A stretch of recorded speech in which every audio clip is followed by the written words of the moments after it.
Many great people have walked the paths of our campus. Among the great was a student who shined a little brighter than most. Some people might argue that. I don't think I'm any more talented than anybody else out there.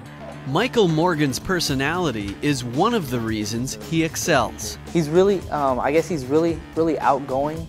He loves to meet new people. His talents started with textbooks. The classroom was just one place where this aviation graduate succeeded. I wish my kids would grow up to be like. I wish all of our students was as quality of a student as Michael has turned out to be. As Michael transitioned from ground to air, he also transitioned from pilot to teacher. He shared his knowledge with those finding their wings for the first time. Flight instructing is probably one of the most rewarding things. Seeing that, I look back 4 years ago when I didn't know how, I didn't even know how to start up an airplane, and now I'm teaching people how to fly airplanes.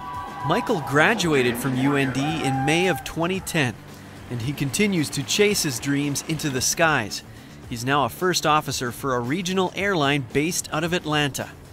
The ultimate sense of freedom. Driving a car, you're so bound by roads. You're bound by the people around you if you're in traffic. But I feel like when you get into the sky and you get off the ground, there's really nothing that can. At least you get the feeling that nothing can stop you. To many, Michael appears like your typical talented UND graduate. But to people who know him, you never know what people have in the background, and with this, it's just one of those unusual things of, where'd this come from? Round two. You look at Mike and you're like, you don't even think that anybody could do something like that.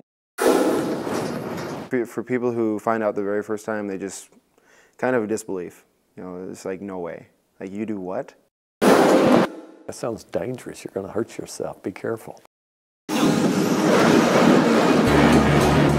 I guess what started me into fire dancing was my natural curiosity and interest with fire and with explosives, and it was an actual safe way to harness the potentially destructive power of fire and gunpowder and things like that.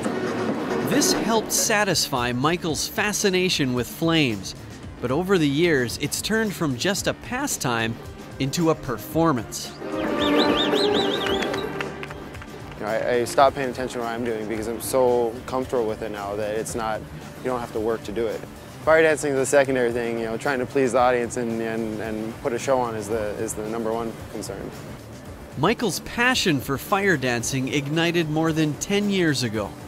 It's been burning ever since.